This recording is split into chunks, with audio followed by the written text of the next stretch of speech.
Yan mga idol, good morning. Good afternoon sa inyong lahat sa mga sulat ng mundo. So, update po tayo today at papasok naman po tayo sa trabaho natin. No? So, kailangan po natin maligo na naman tayo para ating pagtatrabaho ay maano tayo dun.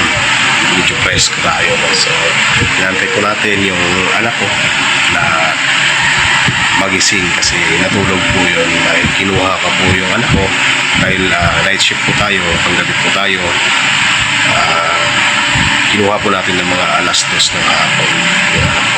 Kaya ayan, antok na antok pala kasi hindi pala natulog ng maaga kagabi. Natulog pala ng alas 2 ng madaling araw. So yun, kinuha ko po kanina, nagising po ako, natulog muna ako bago pag-uwi ko po ng madaling araw. Natulog muna ako tapos kinuha ko po yung anak ko. So ang ginagamit po natin, yan, pasensya po kasi pinapatuyo ko po yung uniform ko, no? Uniform ko sa trabaho. At yung ating kasama-kasama sa paghahanap buhay, no? This gasoline. So ito po, pakita natin. Yan.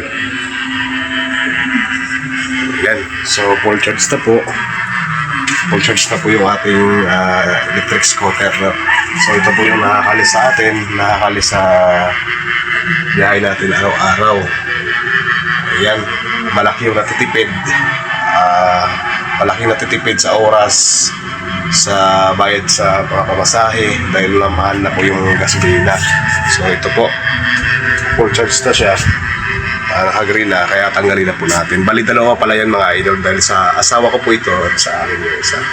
So nasa bakasyon po yung asawa ko kaya ako muna yung gumagamit ito, malakas, no? So maganda talaga pag may electric scooter, mapapadali yung pagpunta mo sa trabaho.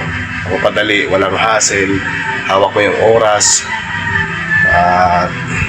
daking tipid, no, sa pamasahe at walang gas, wala tayong anahanin. So nakakonsume lang ito sa kuryente is siguro mga idol ay siguro wala pang 12 pesos. Hindi kasi di ba napapaikot yan sa loob ng 3 hours pag-charge nito dahil 10 amperes lang naman po ito ng baterya. So kailangan po natin matagdagan para ma-extend po yung layo dito. Ayan. At ito po yung kasama natin. Ayan. Electric scooter, no? Para makapag-list po tayo ng budget, no? Ayan. Maraming salamat po. At please subscribe po sa ating YouTube channel. Ayan. Bye-bye.